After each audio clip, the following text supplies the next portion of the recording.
Boa noite, igreja. A graça e a paz do nosso Senhor Jesus. Amém? Amém. Boa noite a todos que estão em casa também nos acompanhando. Que Deus abençoe a vida, o lar, a família de cada um. Muito bom estar aqui mais uma noite. Que possamos, já estamos, cultuando a Deus. Já teve a abertura, os louvores. E agora o momento da nossa palavra. Confesso que hoje eu estava um pouco intranquilo, tive até que desabafar com a minha esposa, mas porque no dia às vezes as coisas acontecem, mas eu estava muito focado na palavra de Deus, nessa palavra que eu ia trazer para os irmãos, mas graças a Deus a esposa que zelosa, auxiliadora, mandou uma mensagem positiva. Então eu dei uma acalmada. A Dodó também, obrigado pela sua mensagem. Estamos aqui.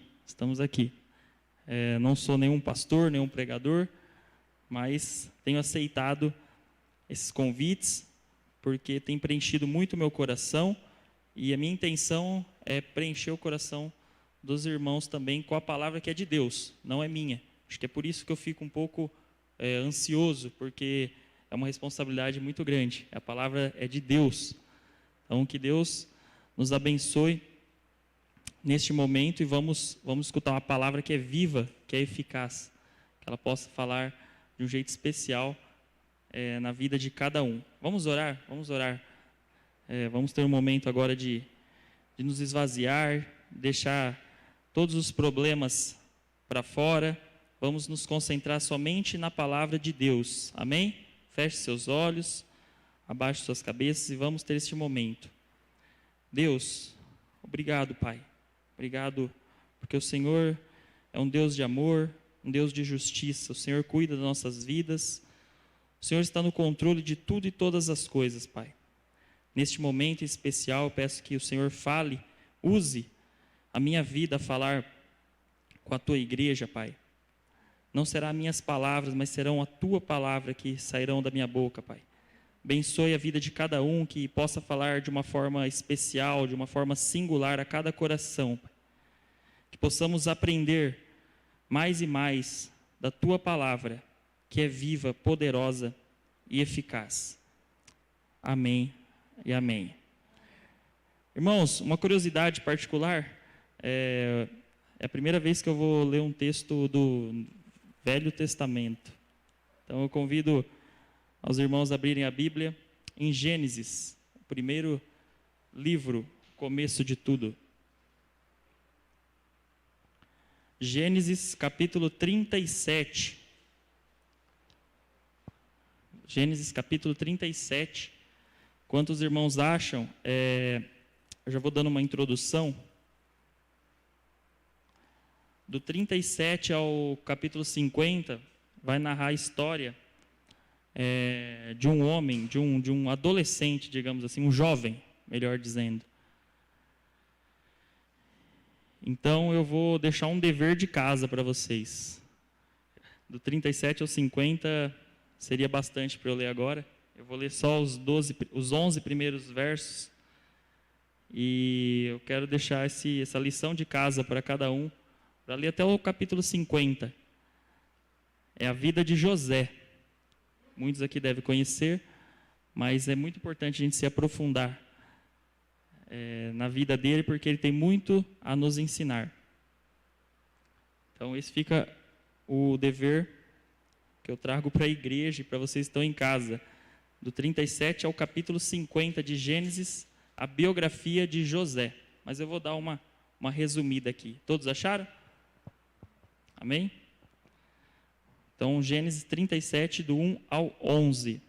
A palavra de Deus diz: Jacó ficou morando na terra de Canaã, onde o seu pai tinha vivido. Esta é a história da família de Jacó. Quando José era um jovem de 17 anos, cuidava das ovelhas e das cabras, junto com os seus irmãos, os filhos de Bila e de Zilpa, que eram mulheres do seu pai. E José contava ao pai as coisas erradas que os seus irmãos faziam. Jacó já era velho quando José nasceu, e por isso ele o amava mais do que a todos os seus outros filhos. Jacó mandou fazer para José uma túnica longa de mangas compridas. Os irmãos viam que o pai amava mais a José do que a eles, e por isso tinham ódio dele e eram grosseiros quando falavam com ele. Certa vez, José teve um sonho e o contou aos seus irmãos. Aí é que ficaram com mais raiva dele, porque ele disse assim: escutem, que eu vou contar o sonho que eu tive. Sonhei que estávamos no campo amarrando feixes de trigo. De repente, o meu feixe ficou de pé, e os feixes de vocês se colocaram em volta do meu e se curvavam diante dele. Então os irmãos perguntaram: quer dizer que você vai ser o nosso rei e que vai mandar em nós? E ficaram com mais ódio dele ainda por causa dos seus sonhos e do jeito que ele os contava. Verso 9.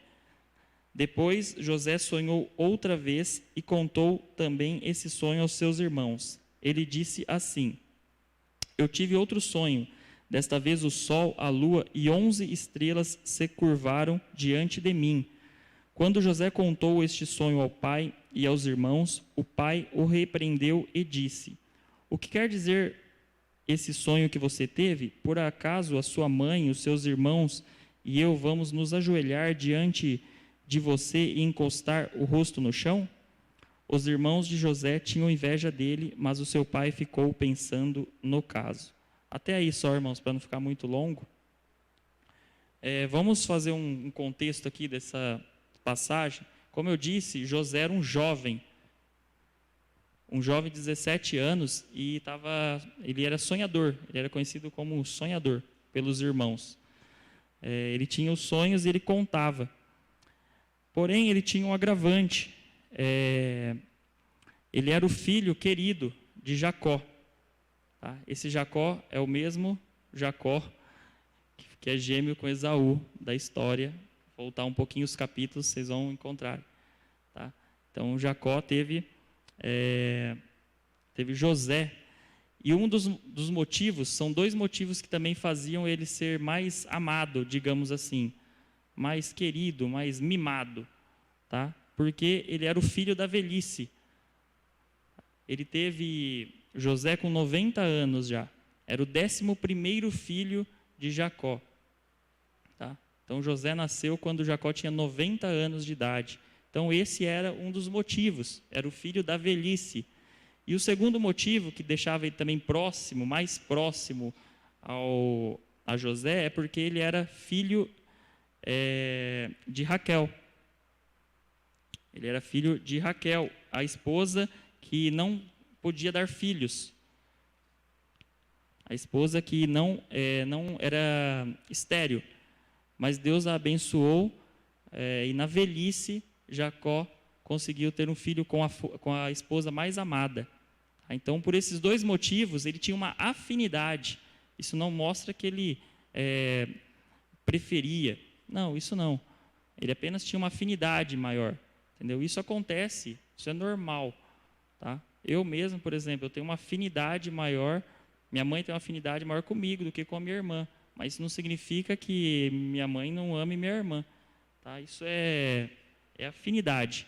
Tá? Isso acontece para com filhos e pais, assim como amigos, conhecidos, enfim. Porém, isso gerava ciúmes, inveja nos irmãos. Imagine os 10 vendo toda essa situação. No texto fala que que Jacó fez uma túnica linda, com mangas compridas, colorida, para o José. E isso causava mais ciúmes ainda. Então os filhos já não estavam muito gostando do filho mais novo, os irmãos. E nisso, como José era chegado do pai, ele contava ainda algumas coisas que os irmãos faziam. Imaginem aí. Eu viajei muito nesse texto e quero trazer esse texto para vocês viajarem também. Se coloque lá nessa situação, nesta época. E para piorar a situação, que foi nesses versos que eu trouxe, ele teve 2 sonhos, onde eles interpretaram que em uma determinada época da vida, os irmãos e até mesmo os pais iriam se curvar diante daquele filho mais novo, de José. Isso era muito improvável.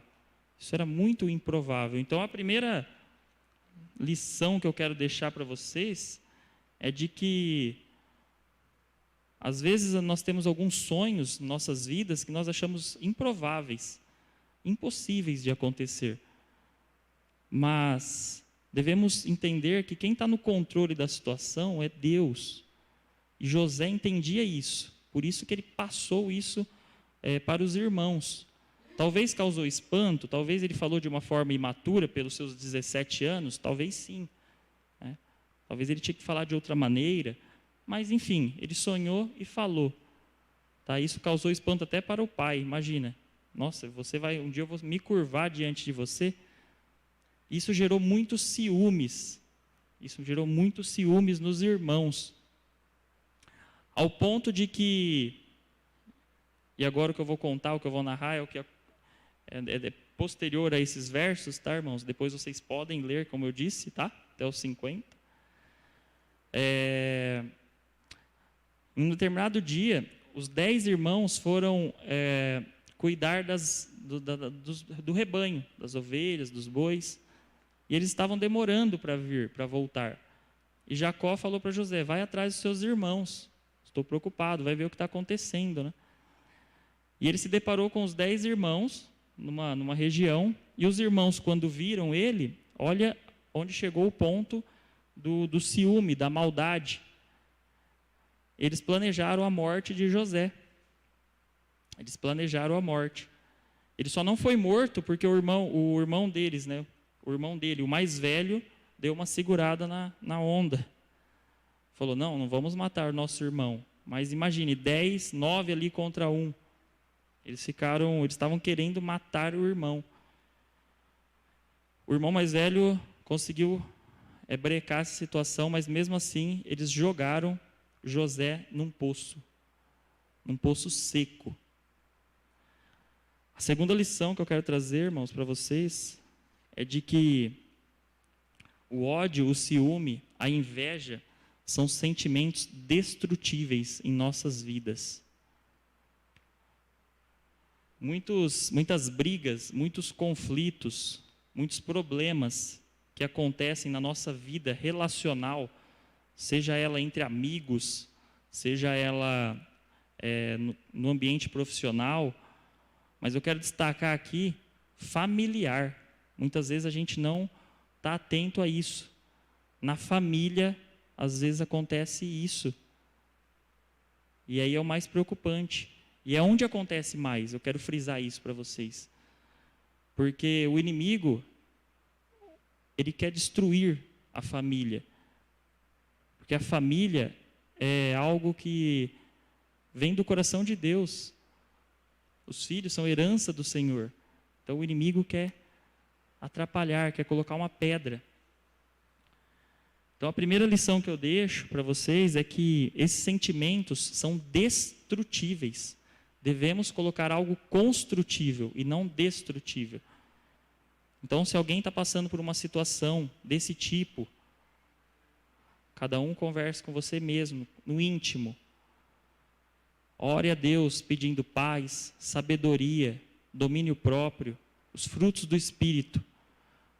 Porque esses sentimentos fazem acontecer o que ocorreu agora com José. Ele estava dentro de um poço. Vamos dizer assim, principalmente porque ele tinha sonhado.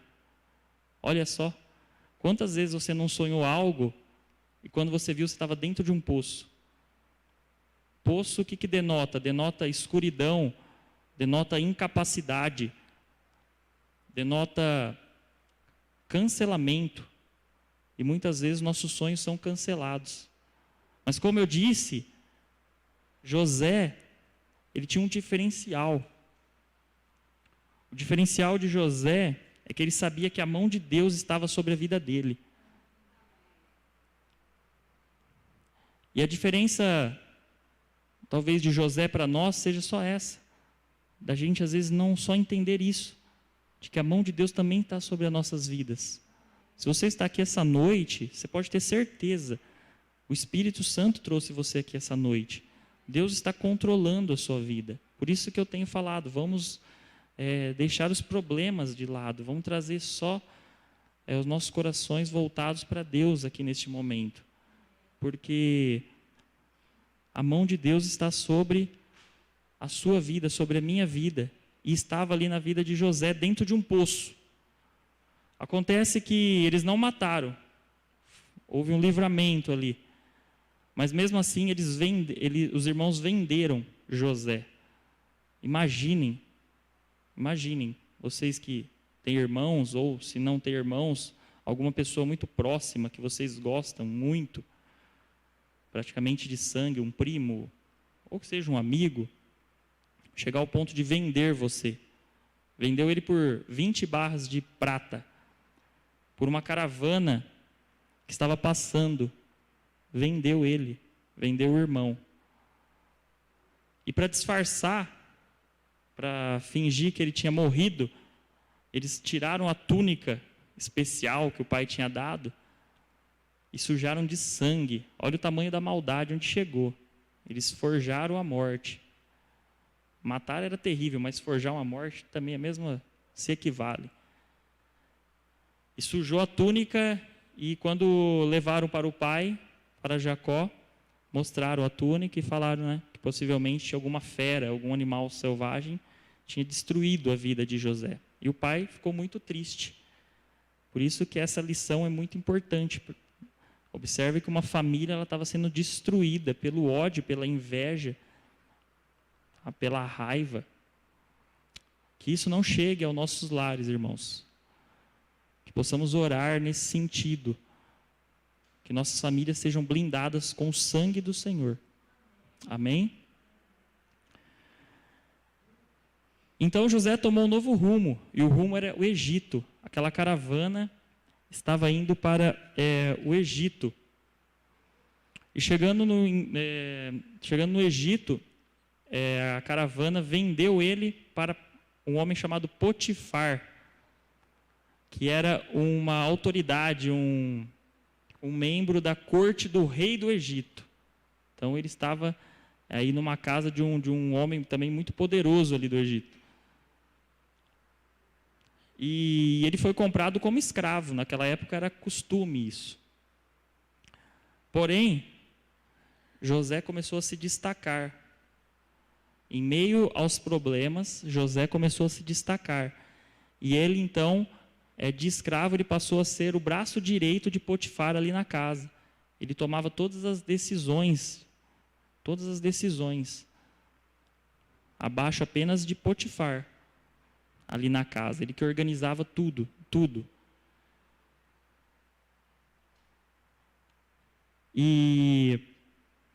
Só que aí um dos problemas que acontece, e nós temos que estar atentos a isso, é que ele era tão bom, um homem tão vistoso, simpático, que acontece que a mulher de Potifar se interessou por José. E ela tentava seduzir ele a todo custo. E ele, a palavra diz que ele temia a Deus. Ele fugia da mulher. Não falou em nenhum momento que ele não se interessou por ela, por não gostar talvez das características dela. Não, ele fugia, porque é assim que nós devemos fazer, fugir do pecado. Não devemos tentar enfrentar o pecado. A palavra diz, fuja da tentação. Não diz enfrente a tentação. E ele tomava essa atitude, porque José era um homem que entendia que as mãos de Deus estavam sobre ele. E ele temia o Senhor. Porém, irmãos, o inimigo está o tempo todo insistindo, e ele prega uma peça que muitas vezes, mesmo você se afastando, temos que vigiar muito. E infelizmente José foi pego numa situação onde a mulher tentou atacá-lo, ela que estava seduzindo ele, só que ela segurou a capa dele e se desvencilhou, mas ela ficou com a capa nas mãos. E aí no mesmo momento ele saiu correndo, mas ela gritou mais alto e falou para o marido que né, que José tinha atacado. E quando as coisas estavam super bem na vida de José, ele vai para a prisão. Potifar joga ele na prisão. E aí podemos imaginar, então, como é uma vida numa prisão. Terrível, não é mesmo? Terrível. Porém, mais uma vez, Deus o abençoou. Observe que não importe o ambiente que ele estava, a hostilidade, seja um poço, seja uma prisão, Deus estava honrando José pela sua obediência e principalmente porque José entendia que aquele sonho que ele teve, que ele contou, aquilo seria cumprido. Ele não cancelou esse sonho. Ele podia ter N situações, ele podia ter tentado fugir da caravana, ele podia ter feito, imagine aí, o que vocês quiserem, mas não. Ele estava respeitando o tempo de Deus. E ele ficou preso ali. Só que, mais uma vez, ele se destacou dentro da prisão. Olha isso. Ele se destacou novamente. Então, ele era tipo um líder ali entre os presos. Sabe? Ao ponto de que, numa determinada situação, dois funcionários do rei que estavam presos tiveram um sonho. E ele estava ali no momento para interpretar esses sonhos. Porque, lembra que eu disse? José era um sonhador. Ele conhecia muito de sonho. Deus falava com ele através dos sonhos. Ele conseguia interpretar através de Deus os sonhos. E ali estava um copeiro do rei e um padeiro do rei. E contaram aquele sonho para ele. E ele logo interpretou. Ele falou para o copeiro: em 3 dias o rei vai vir e vai te soltar. E você vai continuar a trabalhar para ele. E o padeiro, ele falou: em 3 dias você será solto, mas o rei vai te matar, vai te enforcar. Ou cortar a cabeça, eu esqueci agora. Cortar a cabeça? Isso, vai cortar a sua cabeça. E depois de 3 dias aquilo se cumpriu. Mas quando ele falou com o copeiro, ele falou: mas não esqueça de mim. Quando você chegar lá no rei, fale de mim. Fale que eu sou uma pessoa boa e que eu interpretei esse sonho. Aí vem mais uma coisa para a gente trazer para os dias de hoje, irmãos. É claro que o copeiro esqueceu do Zé, né? Esqueceu do Zé, coitado do Zé. Nem lembrou, chegou, soltou e já era, né? Mas como eu disse, a mão de Deus está no controle de tudo. Se passaram 2 anos e agora o rei teve um sonho. Ele continuou preso. E o rei teve um sonho. E ele ficou desesperado, era um sonho muito feio. Ele via vacas gordas saindo de uma água, de um rio. E via também vacas magras saindo de um rio. E essas vacas magras comiam essas vacas gordas e elas continuavam magras. E ele teve outro sonho também, que tinha espigas lindas, grandes, e as espigas feias engoliam essas espigas. E ele ficou o sonho era muito valorizado ali naquela época, e ele não estava entendendo. Ele chamou os adivinhas, os sábios ali do Egito, e ninguém conseguiu interpretar ele. E aí deu um estalo no copeiro. 2 anos depois, ele falou para o faraó: faraó, tem o Zé, faraó. Tem o Zé. O Zé está lá na cadeia, eu só esqueci de falar que ele salvou a minha vida. E eu fiquei lendo esse texto e eu imaginei, né? Eu estaria, né, muito bravo, estaria irado. Mas José não. Quando ele foi chamado, ele se vestiu com a melhor roupa, fez sua barba. Ele sabia dos planos de Deus. Ele sabia que seria cumprido na vida dele o sonho dele. E ele foi chamado e ele, pelo faraó, pelo rei do Egito, maior autoridade do Egito. E ele interpretou o sonho. facilmente. Falou: rei, isso significa que serão 7 anos de muita colheita aqui no Egito, na terra, digamos assim. Porém, depois de 7 anos, terá uma seca gigante. Gigante. Se a gente não planejar da melhor forma essa situação, a população vai morrer de fome.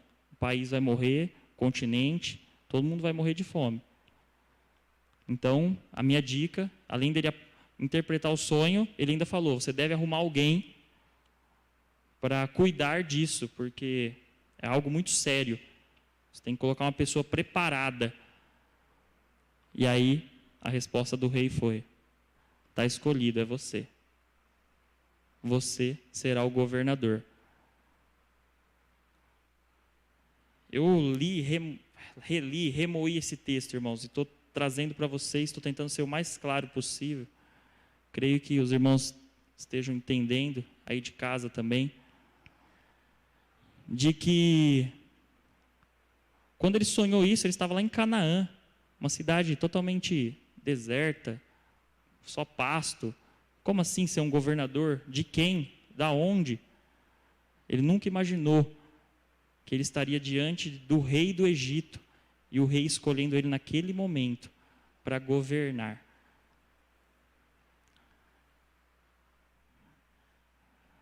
José se transformou no governador do Egito. Olha isso. Uma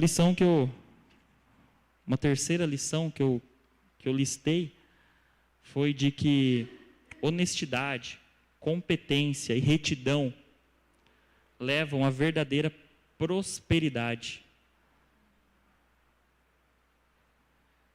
Nós sermos trabalhadores, pessoas honestas, dedicadas, pessoas esforçadas, que usem os seus talentos, os dons para abençoar os outros. A tendência, irmão, o resultado é você prosperar de uma forma saudável, não essa prosperidade que nós vemos. Isso não é errado também, viu? É bênção também a gente ter nosso conforto, uma casa, um carro. Mas eu digo algo que vai mexer com as nossas estruturas, no sentido de sermos pessoas honestas, pessoas que não se corrompem. Tem muitas pessoas que prosperam, mas utilizam da má fé para conquistar as coisas. Isto é um absurdo, que caia por terra qualquer sentimento de levar vantagem. Isso um cristão jamais pode passar na cabeça. Se passar, pise. É isso que tem destruído o nosso país. Estamos próximos de uma política, né, e o resumo as pessoas, o Brasil só está dessa maneira porque as pessoas só querem levar vantagem, é isso. Então, essa prosperidade que eu estou falando é a verdadeira prosperidade. É você abençoar as pessoas e, principalmente, não só prosperar aqui na terra, mas o mais importante é você estar juntando tesouros no céu. Essa é a verdadeira prosperidade, irmãos. Essa é a terceira lição que eu trago para vocês, de que José foi assim, honesto, competente e reto. Ele não desviou nenhum momento. Amém? E o desfecho dessa história, não sei se vocês estão curiosos, alguns já devem saber, né? Mas é o que aconteceu com os irmãos de José. Porque realmente chegou o momento da seca, da falta de alimento. E o governador estava fazendo um trabalho tão incrível ali, abastecendo todos os celeiros. A palavra de Deus diz que no começo eles estavam até pesando as cargas, né, de trigo, desses produtos, mas chegou um momento que eles viram que a palavra de Deus diz que era mais que os grãos de areia. Então era abundante. Iam superar esses 7 anos tranquilamente. Porém, as notícias chegam, não tinha WhatsApp, não tinha internet, mas chega. E chegou lá na casa de Jacó, lá para os 10 irmãos, que no Egito a coisa estava boa. Eles estavam passando fome, mas a coisa estava boa. E aí o Jacó manda os filhos, os 10 filhos, irem até o Egito. E lá os filhos se deparam com José. Mas eles obviamente não conheceram. José conheceu eles. E aí José começou a fazer algumas perguntas, entregou alguns alimentos, mas começou a questionar. E seu pai, vocês têm pai, né? Vocês têm mais irmãos? Porque ele queria saber da família. É outra coisa que eu fiquei muito assim mexido. Por isso que tenho só que agradecer a Deus por essas oportunidades, porque confesso aos irmãos que quando eu venho trazer uma palavra, eu me alimento demais dessa palavra. Então eu tenho que trazer para vocês aquilo que eu me alimentei muito. E eu pensei, olha, mais uma situação onde, vamos pensar aqui humanamente falando, né? O que o José faria? Agora eu que estou aqui, né? Vocês duvidaram de mim, agora, né? Vocês me jogaram num poço, vocês me mataram praticamente, vocês me venderam. Moralmente ele foi destruído. Ele tinha toda a possibilidade, como humano a gente pensando, mas não, ele estava disposto a ajudar os irmãos, porque ele acreditava que Deus que tinha controlado toda a situação. A palavra de Deus também diz, nos outros capítulos, que aí sim ele começou a entender do porquê tudo aconteceu. Isso é maravilhoso. Eu trago até uma anotação aqui, de que devemos entender os desígnios de Deus. Muitas vezes temos que identificar as bênçãos disfarçadas de provações. Na hora a gente achou um absurdo, e foi um absurdo, não estou dizendo que não foi, mas tudo tinha um propósito. Tudo tinha um propósito. Lá na frente ele foi o governador do Egito, os irmãos estavam se dobrando, igual o sonho dele. Verdade, irmãos, teve isso. Quando ele fala no começo que ele sonhou que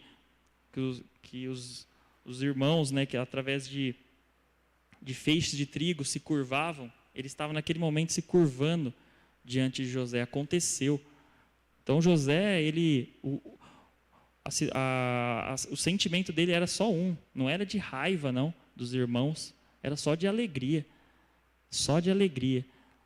E aí ele faz alguns questionamentos e ele não fala que é José, e ele, pelo contrário, ele fala, então traga seu pai e o resto da sua família. Ele pede para trazer o pai, a mãe, o outro irmão que ele teve, que ele não conhecia, e os irmãos trazem para o Egito, e ali eles vivem. É uma história muito linda de José, e eu queria que os irmãos tirassem algumas lições, não só essas que eu trouxe, mas principalmente entendermos os propósitos de Deus em nossas vidas. E se você tem algum sonho, não deixe ele ser cancelado, irmãos. Não deixe os seus sonhos serem cancelados. O poço podia ter cancelado, o poço podia ter destruído o sonho, não destruiu. A prisão podia ter aprisionado o sonho, podia ter retido o sonho, e não reteve. José sabia quem estava controlando a vida dele, a mão que cuidava, a mão que estava sobre ele. Amém? Eu quero encerrar. Eu não sei se eu passei do horário, tenho essa dificuldade, viu, irmãos? Eu nunca sei se eu falei 10 ou 1 hora, eu sempre falo isso. Mas esse vai ser o desfecho. Tem uma vez que a gente estava aqui, nesse lugar aqui, num encontro de homens, num grupo de homens, homem ao máximo. E o filho do pastor Jackson, ele fez uma pergunta. Perguntou para a gente, aonde que é o lugar mais rico da terra? Se você parar para pensar, ele falou, para e pense, é o lugar mais rico, onde tem mais riquezas, tesouros na terra. Aí nós respondemos várias coisas, Dubai, outros falaram lá nos Estados Unidos. Foram dando algumas respostas. E a resposta dele foi surpreendente. No cemitério. É no cemitério. Aí eu achei muito estranho. Falei, mas como assim no cemitério? Aí ele falou, é lá que está enterrado muitos sonhos. Muitos sonhos que se transformariam em bênçãos, em prosperidades, em riquezas, em tesouros. Muitas vezes a gente enterra os nossos dons, os nossos talentos. E aquilo me arrepiou na hora. E eu sempre fico meditando nisso. Né? Às vezes parece ser uma coisa meio estranha, mas deu para entender o recado. Né? Muitas vezes ali está enterrado projetos, sonhos que não saíram do papel, que foram cancelados. Porque muitas vezes não demos um passo de fé, deixamos nos levar por amizades, por falta de leitura bíblica, de preencher nossa alma, nosso espírito. Não deixem, irmãos, nada enterrado de riquezas que você tem. Usufrua, assim como José fez, ele confiou nos planos de Deus.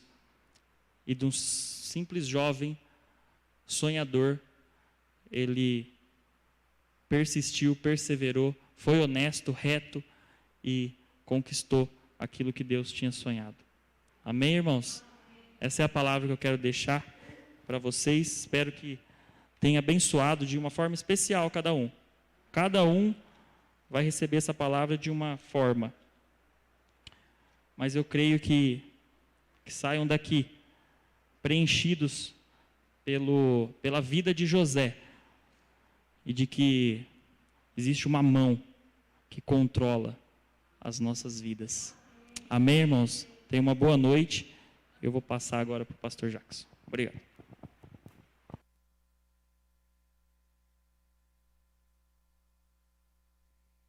Como é bom ouvir a palavra de Deus, meditar na palavra de Deus e ver o quanto o Senhor nos abençoa. Nós vamos ter o nosso momento de intercessão, né, um momento de oração. Eu quero orar, né, pelos irmãos que também pediram lá pelo Facebook, pelo YouTube, outros que são os nossos pedidos de oração já naturais de todos os dias, né, pela vida da Rose, pela vida da dona Irecê, pela vida da dona Yolanda, da Wanda, da dona Neuza, da Márcia, do Ney, que está internado lá em Dracena, seu Rubens, seu João Grego, dona Dalva, dona Odila. Pedir também pela vida da Bianca, pela vida dos nossos irmãos que estavam em quarentena, né, devido à questão do Covid, e Deus deu livramento, Deus está curando, está restaurando, e que a gente possa desfrutar e testemunhar do quão bom o Senhor fez com as nossas vidas. Curva a tua cabeça, que eu quero orar com você, eu quero pedir a Deus pela sua vida, clamar ao Senhor em nome de Jesus. Pai, nós queremos nessa noite louvar e adorar o teu santo nome. Pai amado, mas também suplicarmos pela tua bondade e misericórdia. Derrama, Senhor, sobre as nossas vidas a tua mão de graça e poder. Pai amado, que o Senhor possa olhar para os nossos corações, para as nossas angústias, para os nossos desespero, para aquilo que assola, Senhor, o nosso coração nessa noite, que o Senhor possa nos dar livramento. Tu és o Deus que provê as nossas necessidades, que provê, Deus, e supre tudo aquilo que tem vindo contra as nossas vidas. O Senhor renova, o Senhor restaura. o Senhor vivifica, Tu és o Deus que transforma, Pai, o lamaçal em jardim. E nós queremos então te pedir, entra, Senhor, nos nossos corações, entra nas nossas vidas e tira tudo aquilo que não provém do Senhor, aquilo, Pai, que possa estar nos atrapalhando de te servir, de te adorar, de glorificar o teu santo nome. Muda, Senhor, a história das famílias. Converta o coração da esposa, o coração do marido, o coração do marido ao coração da esposa. Leva, Senhor, todo espírito de contenda, divisão, briga, separação, tudo aquilo que vem para dividir. Pai, em nome de Jesus, família é projeto do Senhor, é sonho do Senhor, é criação do Senhor.